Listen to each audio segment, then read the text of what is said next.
Hello, my name's Fiona and I'm 30 years old. I'm a stay-at-home mom to two beautiful children, and things have been quite well for me. Well, for the most part, at least.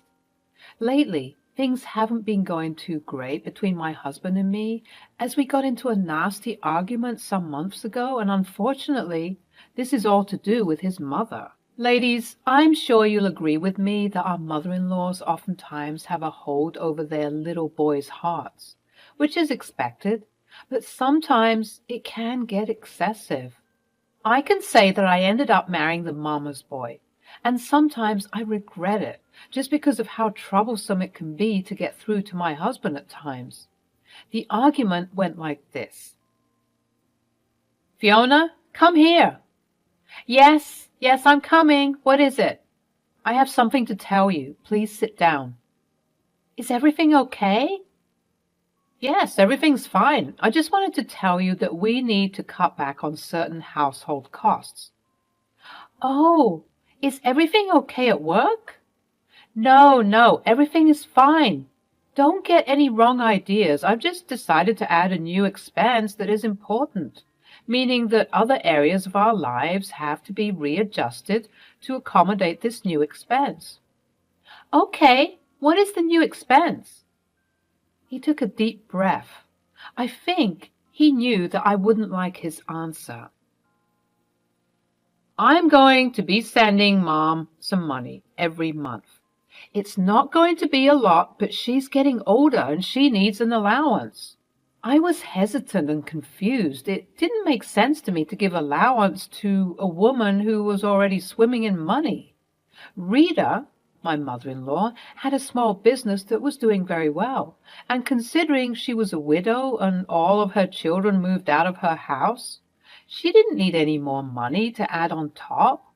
I expressed my concerns regarding this issue, and my husband tried to persuade me and let me know that it was fine. How much are we talking about? Don't worry about it. Excuse me? I'm a housewife. It is my job to worry about these things. Tell me how much. I'm going to send her $4,000 per month. I almost choked. 4,000 per month? That was insane to me, as that's the average monthly expense of an individual living alone. He would be paying her for doing nothing. I tried to argue with him and say that this was not possible, and he stood his ground, arguing back with me.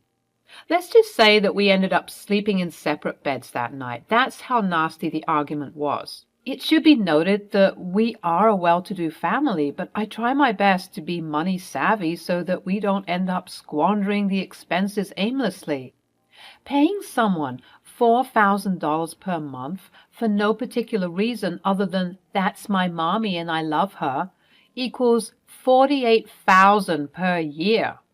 That type of money can be used to go towards our children's college fund, as well as setting up their bank accounts, our health insurance, or better yet, it can go to a charity or multiple charities. In other words, the money can go to people who actually need it. Although I was making these arguments, he just wasn't ready to hear them. 5 months had gone by ever since he started doing this, and to make matters worse, he would want me to be the one to send it to her. I think he was trying to punish me somehow and make me believe that he would always choose his mother over me. Fortunately enough for me, though, this charade of pompous arrogance would come crashing down as I eventually found something shocking. The situation all started when my mother-in-law came for a visit, 3 months after receiving this allowance. Oh, hello, Fiona. How's my favorite daughter-in-law? I'm doing well, thank you for asking. How are you? Oh, I'm feeling divine. Ever since Adam started sending me money, I've been feeling much better. Please don't tell him about this, but I was struggling for some time. The business isn't doing as well as I thought it would, but I didn't dare to ask for help. I'm guessing he could just tell. It must be our special mother-son bond. At that moment, I felt awful. How could I deprive this woman of money that she so clearly needed? I was always under the impression that she was doing just fine, but she wasn't. She began to break down and I consoled her. I mentioned previously I don't mind sharing money with those who need it, and at that moment Rita clearly needed it. Or so I thought. You see, there was something a bit odd that I noted after we had this heart-to-heart conversation. She began to talk at length about how now she could go on all these luxury trips, and when I would look puzzled, as someone who needs money isn't worried about trips, they're worried about paying off necessary expenses like bills, etc. She would quickly change up her statement by blushing and saying something along the lines of, "Oh, of course, I'm not talking about going on those trips now. I mean, once I get rich, once the business gets back on its feet again." It was quite odd to me, but I let it slide since she said she needed the money. 2 more months of this go by, and I would send the money to her account, and she'd always respond with a sweet and lengthy message of how much she needed the money and that she's so grateful to be receiving it, and I would always feel bad for her and feel guilty for attacking my husband in the first place. Unfortunately, I started to witness the effects of the depleted funds affect the household. When you're used to a routine, it can be hard to adjust. Nonetheless, I bit my tongue and cut corners wherever I could, and we still managed to be fine. One night, however, I noticed something odd. I was cleaning up my husband's office when I noticed a text sent by his mother. Me, being nosy, I began to read it. "Hey, Adam. As always, I hope you are well.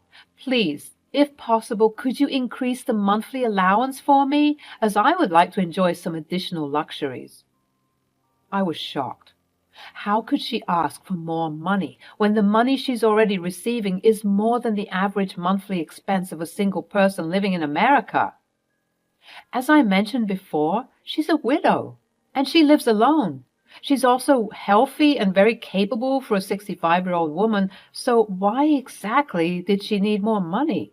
And she wanted to spend it on luxuries?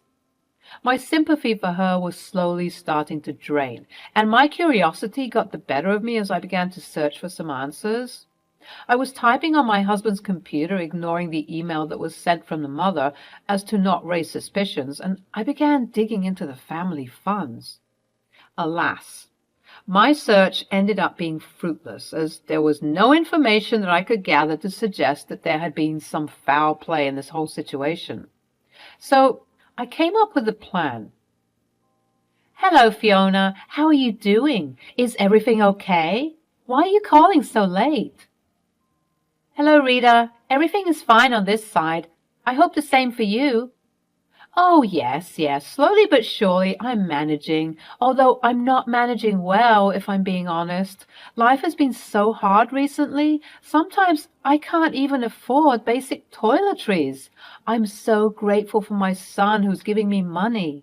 "Right. Anyways, I was calling just to ask if you'd like to come over for some tea tomorrow."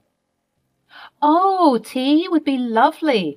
Thank you for so graciously offering. You know, sometimes it's so hard this side that I can't even afford tea. So having tea with you would be an honor." "Oh, no, the pleasure would be all mine. Rita, just come and we can enjoy our afternoon together." "All right, my love. Ciao.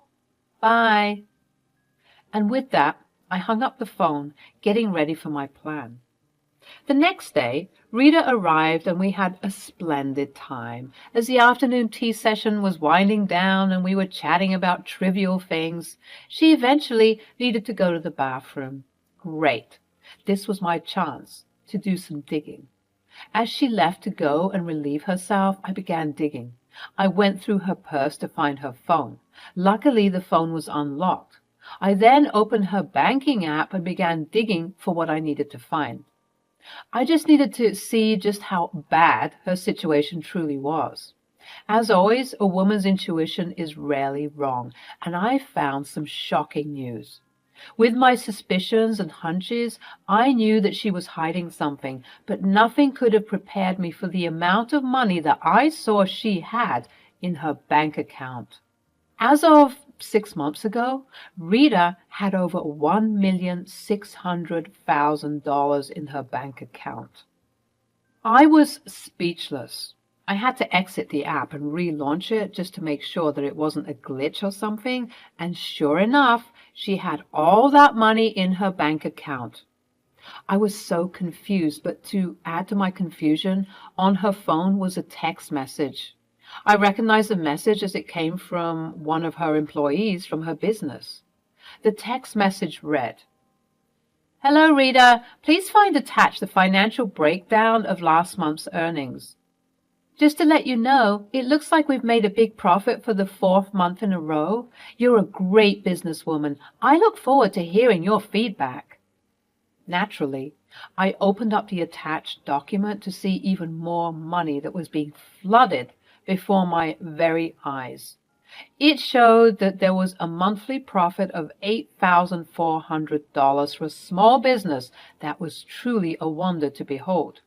At this rate, this small business would become a big deal. Sitting there gobsmacked for what felt like ages made me think about how this lady was siphoning money from her son for no apparent reason other than just to do it. I was livid. This money that she was taking from this household, her own grandchildren, wasn't even a necessity for her. She just did it to boost her own ego. Once I heard Rita returning from the restroom, I quickly erased all evidence of me tampering with anything and put her phone back in her purse. She strolled outside and said, "Oh, Fiona, thanks again for the lovely tea. You know, as an old lady, it's very hard to do these things, especially if you're already struggling. I've been struggling a lot lately, my child, and I'm very grateful for you and your husband helping me. Say, might I ask you for something, if it won't be too much trouble?" "Sure thing. What do you need?" "As you know, I'm just so grateful for all the help that you've given me, but I would like to ask, is it possible if I could get some more money? Perhaps maybe an increase to $6,000 a month?"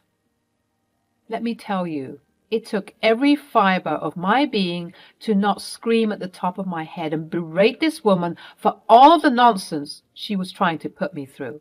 I clenched my teeth and said, "Oh, Rita, I hear your pain since you are clearly struggling. It's not like you're a millionaire or anything." She froze. It was a small movement, and in any other case, I probably wouldn't have noticed her getting caught off guard like that. But because I knew what I knew, I was more attentive and I caught her. Fortunately for her, though, she quickly recovered. "Oh, no, of course I'm not. If I was, I wouldn't be asking you, darling. So what do you say, my love?" "Unfortunately, I don't think we can provide the extra $2,000. Once I said this, the smile that Rita had on her face was quickly replaced with what looked to be irritation. She pressed her lips together in frustration. "Oh, that's fine. Not an issue. Hey, listen, I have to go now, so let's do this again." And with that, she up and left. It was so surprising to see her move so quickly, as if she'd just been rejected by a lover and wanted to escape quickly to avoid embarrassment. Now, I knew that she was a liar and a thief, and all the aforementioned sympathy I had for her drained. I was pondering telling my husband about my findings, but I fought against it. I was thinking that perhaps it would be better for him to find out himself, especially after berating me so heavily all those months ago. As I mentioned earlier, my husband is a mama's boy. Me simply telling him my findings might have caused more drama, as someone with rose-tinted glasses oftentimes fails to see the extent of their loved one's wrongdoings. He needed to witness this for himself, for there to be actual pain. It was a calculated type of pain that I would administer to him, a necessary evil that needed to be done for him to realize his mother's true colors. I knew what I had to do. A couple of days went by, and it was finally the day for me to replenish my mother-in-law's account with her monthly allowance of $4,000. Even though this was the schedule and my husband had already given me the money to pay her, I decided not to. I wish I could have seen the look on her face when it was later on in the day and she realized that the money she was expecting never came. It must have come as an absolute shock to her. Just as I had expected, my husband called me a couple of hours later. What is this I'm hearing? What do you mean? Why are you angry? Cut the nonsense, Fiona. I know what you're doing. Why have you not paid Mom the allowance? I'm getting sick of your foolishness. You'll never guess what I found, though. There's a reason why I'm doing what I'm doing. Look, I get it. You're upset because I care about my mother. I'm sorry that you don't have what we have. But I need you to listen to me. You don't even make enough money. Scratch that. You don't even make any money at all to begin to tell me what to do with my money. This is my money and I'll do what I want with it. So when I tell you to send money, you do it. You're nothing but a housewife. Don't forget that. At that moment, my heart completely shattered. How could he speak to me in this way? I was perplexed. I didn't know what to do with all the pent-up rages that I had kept inside me for so long, so I decided to snap back. You know what the problem is with you? You don't appreciate me. You think that being a housewife and mom is easy? You think that this is a walk in the park? You wouldn't even last a day without me in this house, and this is how you want to treat me? Fine. I'm not going to be home, just to show you how much you need me. But before I go, I want you to just check your mother's bank account details, and once you do, don't bother calling me until I'm ready to come back home. I hope you have a nice evening. Fiona, wait, I didn't mean... I hung up the phone. I was sick of this family trying to trample all over me. People oftentimes ask God why these things happen to them. Maybe the past couple of months have been hectic for me because I needed to be reminded to take a break. I've been working so much, and all of it goes unnoticed. Let's see just how this man will cope without me, especially after he finds out that his mother is a liar and a thief. I sent him the pictures I took of his mother's bank account whilst I was sleuthing for answers, and then I proceeded to put my phone on D&D. I packed several bags for both me and my 2 children, and we put up in a hotel that wasn't too far from their school, as I didn't want to disturb their school schedule. They had asked me why we were putting up in a hotel, and to satisfy their natural and innocent curiosity, I just told them that our house was being fumigated, so we needed to stay here, and that Daddy would stay in another hotel for the time being. I couldn't bear to be truthful to my sweet angels, at least not now. They don't need to suffer like this when I myself was a wreck. I needed to heal for them first.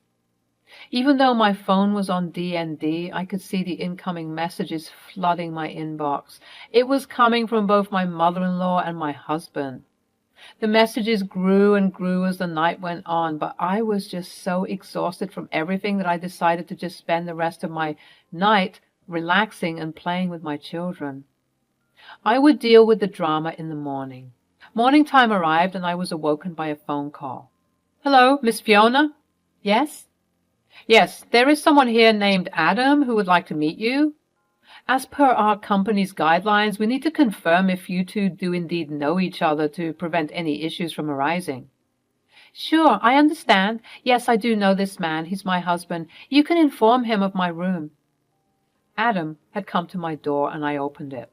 He lunged at me and began to hug me tightly, squeezing the life out of me. Oh, my goodness, I'm so sorry about everything. I saw what you sent me, and you were right not to send her anything. This man began to sob in my arms, and I began to console him. I led him into the room, and we began to speak. Babe, I'm so sorry about everything. I'm glad you came to your senses. Tell me what happened. At that moment, I was receiving a phone call from my mother-in-law. I decided to answer it.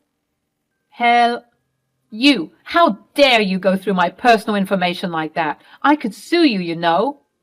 Are you sure you even need the money? How dare you try and tarnish my name in front of my baby? It doesn't matter. He loves me, and he will do anything and everything to make me happy. You think that he's going to stop sending me money? Ha! You must be out of your mind. You think he's going to listen to a simple housewife? You must be sorely mistaken. Yes, I have money. I've always had money, ever since my husband died. I just like controlling Adam sometimes so that he doesn't get a big head. He must always remember that Mommy comes first. The person who was speaking to me on the phone certainly was not my mother-in-law. It was a monster. She sounded so different and so evil. Her yelling had unfortunately woken up the children. So you don't care that you have been impinging this household with your selfishness? You don't care that Adam and I have been having arguments because of your foolishness? You don't even care that you've been stealing not only from your son, but from your grandchildren? Oh, please, you two are bound for divorce anyways. I can't wait until that happens. He will come home and stay with me for a while. And as for those kids, yeah, I guess I don't really care. Wow, Mom, that's such a cruel thing for you to say. Adam, baby, listen, I didn't mean what I just said. Did you hear all that? Every last word. Adam, my darling, nope. That's not going to work on me this time. I have seen your true colors, and I've had enough. You have made the past couple of months hell for me and Fiona. How could you manipulate me like that? I'm your son. What sort of evil spirit has to possess you for you to do such a terrible thing? I just can't imagine why I managed to fall for your tricks. But my beautiful wife, Fiona, could see right through you. All along she knew that something was fishy, but I shouted at her and disrespected her, but not anymore. Fiona is my real family, not you. I don't ever want to hear from you again. Adam, wait! But I have no one. Maybe that's how it ought to be. Click. Adam hung up the phone, and although he was upset, I could see a sense of relief wash over him. For his whole life, he had been subject to a manipulation just like this, realizing that must have been a heavy burden, but a burden removed nonetheless. Adam spent the rest of the day apologizing to me and the kids for being so careless and distant. And he even told me that he realized that he couldn't even survive one night without me. He now realizes his mistakes and promised never to do them again. And as for his evil mother, he meant it when he said he didn't want to hear from her again. She kept trying to call, but he would always decline. She had really made her bed, and now she had to lay in it.